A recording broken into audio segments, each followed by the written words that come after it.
for autograph. And does it help? Our leaders are good friends, and our countries are great friends. This is an opportunity to elevate their relationship and all of our relationship to the next level.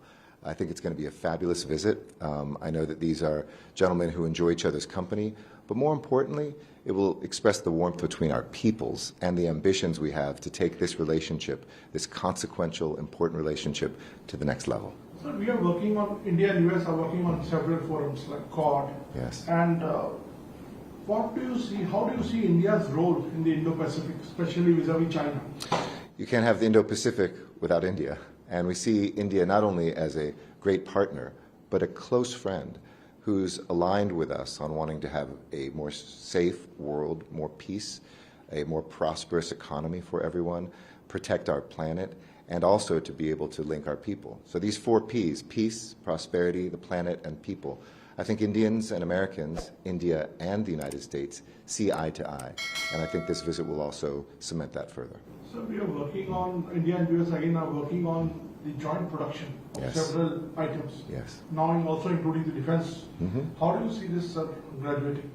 I think we trust one another, and our defense partnership really displays that. Whether it's that India has more exercises on the military side with the United States than any other country in the world, or whether it's the joint production of military defense, bottom line, we care about India's security. We want India to be safe, and we want to work with India to make the Indo-Pacific safe. So this is where we're aligned. Coming to security, sir, both India and US have faced terrorist attacks, Yes. like 26/11, 9/11, but culprits are still out in open. Yes. In Pakistan, within Pakistan. So how do you look at it? Yeah. And how are we expecting to cooperate in this? Well, 9/11, 26/11, we've all lived through trauma and tragedy. I was down in Mumbai at the Taj Hotel commemorating the victims that we lost, including Americans, in those horrible attacks. We know that we stand together, and recent demonstration of this was one of the funders of that attack that happened in Mumbai is now, by an American court, said that he can be extradited to the United States. There's a couple more steps of appeals, but it's that sort of collaboration and cooperation where our people are working together to bring terrorists to justice, and we won't stop. Can we expect early extradition? So the system allows for an appeal, but the court did give the mandate that this extradition should occur, and that's my expectation and dear hope. Sir, the U.S. religious body, Religious Freedom Panel, has termed, once again for the 4th time termed India as a country of concern. What is your take? How do you look at the government?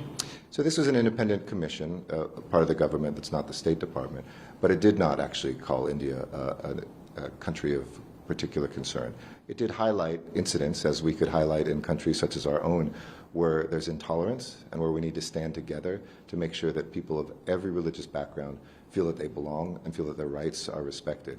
So we will always stand up for those values, but more importantly, engage with our Indian counterparts from a place of humility about where we can make sure that people of all religions feel that they are safe. So a record number of students are going to study, Yes. or study in US, and a lot of professionals. Are you doing something in the visa streamlining? Yes. I'm so excited. We're so excited to welcome Indian students to America. In fact, India was the #1 source of students from abroad to the United States last year. The most visas were issued for Indian students of any country last year. And we're looking to continue to see that grow. We see that this helps our economy, it helps India's economy, and we've prioritized this summer making sure that the interviews that students who have been accepted by an American program, they can get those interviews to help process visas and maybe even break the record from last year, this year. And what about the professionals?